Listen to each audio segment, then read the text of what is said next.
House of Sparky post-game recap here at Phoenix Municipal Stadium. That's Aiden Blank. I'm Kobe Bronstein. And Aiden, 2-1 were the Sun Devils against Oral Roberts coming in from Tulsa, Oklahoma.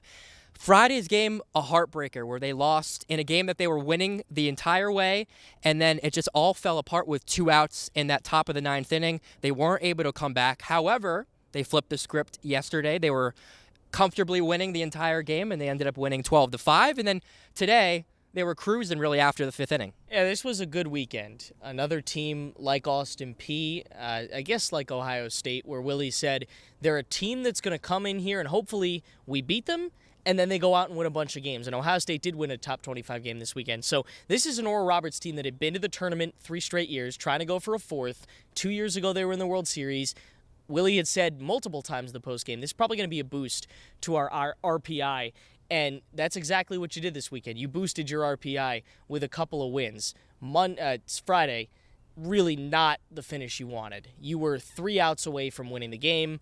Will Koger felt like a pitch or 2 off, couldn't develop the curveball, threw some bad fastballs, lost the game.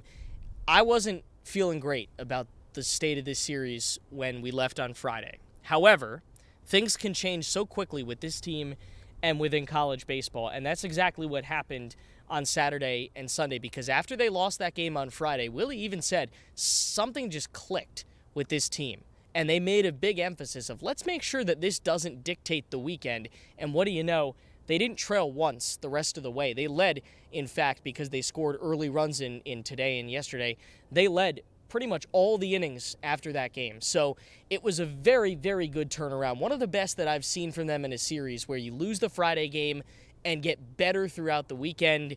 Terrific day yesterday. A couple of isolated homers did you in. 5 runs really not indicative of the pitching performance yesterday. 2 runs today. Holy smokes. Jaden Alba is going to be your Sunday starter. Bullpen was terrific. Haven't allowed a run in 3 games here.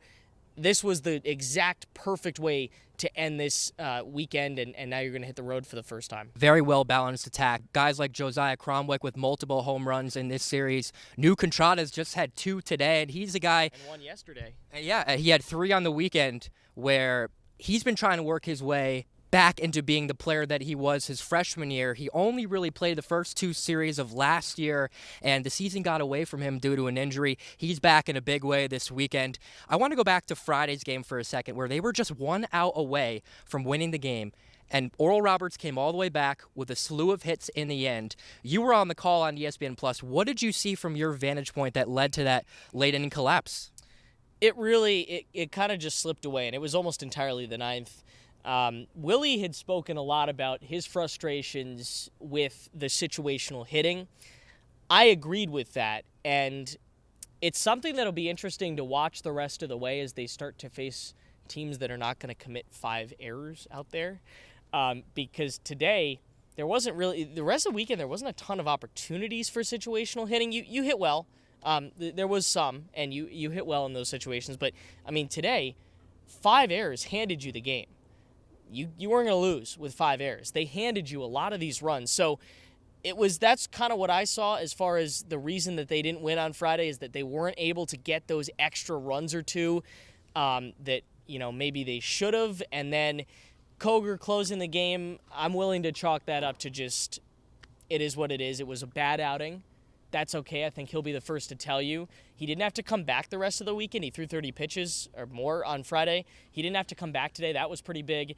We'll see how he does on Tuesday, Wednesday, if he can settle it down and figure it out. Because the first 2 games he closed, Austin Peay and then not Oral Roberts, Ohio State, I really thought he was tremendous. So if he can continue that, I'm willing to chalk this up to just 1 bad game, which you're bound to have when you're closing as much as he should be this season. 2-1 in 3 games against Oral Roberts, and then last week against Ohio State, they were 3-0. There was a 4-game set against the Buckeyes last year, and it went 2-2. We mentioned the pitching. Cole Carlone was absolutely outstanding in the end, and it was a decision for Willie Bloomquist down the stretch of would he want to have him out in the 9th inning to close out the game, but at that point it seemed that it was too far out of reach for Oral Roberts, and it was the case when they brought in Eli Buxton, and he shut it down immediately. Eli Buxton throws straight overhead, and he's, I think, 6'6", listed on the website, so he's a really impressive specimen to see out there on the mound. A lot of these Sun Devil pitchers are just intimidating figures. I thought he closed the game really well, and the thing with Carlone not coming back for the ninth is, and Willie had said, even if he had not retired that batter at the end of his last inning in the eighth, he was not coming out for another batter because of pitch count. You keep him available for UCLA. He can go Tuesday, probably not Tuesday, but Wednesday if you want him to for UCLA. Hopefully you don't need him. I'd like to see him come back in a fuller bullpen role next weekend, but he's available if you need him coming up, and that's why he wasn't going to go in the ninth. I want to talk about another guy in Brandon Compton who all weekend really didn't have any opportunities to swing the bat until his very last at-bat in the bottom of the eighth when he was able to capitalize on the one pitch that was thrown right down Broadway, sliced it the other way for a double. He drew 4 walks today. He was pretty close to the school record in walks for a game. What did you make of the way that Oral Roberts was pitching to him all weekend? I'm very curious to see if that is a trend or if that was just them this weekend. They walked him 4 straight times today. They walked him 3 times on Friday. They walked him once yesterday. I'm sure if they could have walked him every at-bat, they probably would have. And the evidence for why they did that is because the 2 pitches, the 2 times he really saw pitches in this series, he had a single on Friday, and he roped a double. I think they said a lot of backspin, 115 maybe off the bat today. Brandon Compton is just, he's a dude. And there's really no other way to put it. There's not many ways to get around him in this Sun Devil lineup, which is what they kind of figured because Jacob Tobias had some big hits as well. So I don't really know what else to make of that. They walked him 4 times today. I'm sure he's probably going to end up setting some records in that department at some point this year. I'm just curious to see how much other teams follow suit. He will probably not be Big 12 Player of the Week solely because, not anything to do with his performance, but solely because he just didn't see any pitches this weekend. Yeah, I mean, he was totally being pitched around. Oral Roberts knew that, and it will be interesting to see, as you mentioned, down the stretch. Is that the type of approach that teams want to use, whether it's early on in late game situations and other types of situations, because he is that dominant at the plate. And then in the field as well, he's done a nice job, and ASU was very clean in that department. They didn't have a single error all day. We'll get into now the midweek series and renewing a rivalry from the former Pac-12 conference that was against UCLA at Jackie Robinson Stadium. The Sun Devils will take to that very field on Tuesday and Wednesday. We got the starter from Willie Bloomquist after the game. Who was it that he mentioned, and what are your thoughts heading into that type of series with UCLA coming off of some dominant victories recently? Yeah, UCLA had a very good weekend. Easton Barrett is going to start on Tuesday. He didn't give us a Wednesday starter. I'm still thinking it's probably going to be Rowan Leto. He started on Monday for ASU. I thought he had a really good outing, probably earned another midweek start, but that's Wednesday. You're thinking about Tuesday right now. Easton Barrett is a very interesting guy because no one really knows much about him, and Willie had said he wanted to get him in this weekend, but there were too many righties in the lineup for Oral Roberts. So Easton's going to start on Tuesday, see how long he goes. He's out of Utah. He's a freshman. Hasn't really done much, at least game-wise, for ASU. So this is another one of those guys that we just don't know much about. Kind of similar to what happened with Rowan Leto, where he only threw a third of an inning last year and then had a good summer. But Willie knows, obviously, what this guy's capable of. He's the one who's seen him throwing bullpens in the fall. He's the one who's seen him now. So I'm very curious to see how it goes on Tuesday night, and we'll be looking forward to that as they play 2 games.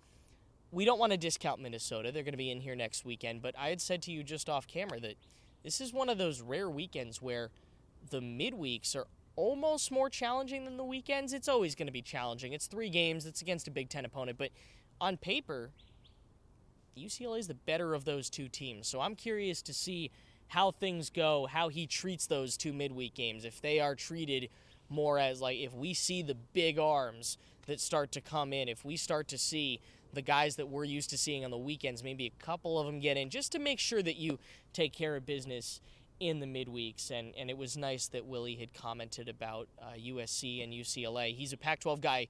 I like to call him 2-time Pac-12 legacy because he grew up in Washington with UW, and then he comes and plays here. So he knows all about the legacy of the Pac-12, and he had said it as late as last year, or as early as last year, after the USC series here, that he wanted to make sure those series kept going. And I still think Stanford is probably coming in over the weekend, or coming in next year at some point maybe.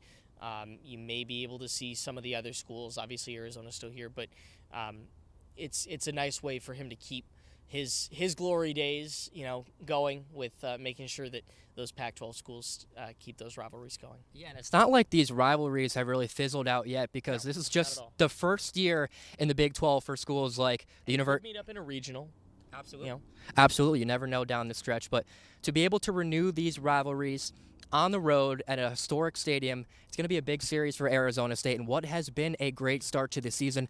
My last question before we go off the air, what are your thoughts on Arizona State's standing in terms of, are they going to have a ranking next to their name come tomorrow? I came into this weekend saying you absolutely had to have two. Obviously, if you lose the series, you don't get the ranking. The frustrating part about a lot of these polls is they don't show you who gets votes, which is a little odd because in a lot of the other ones, the other sports you do.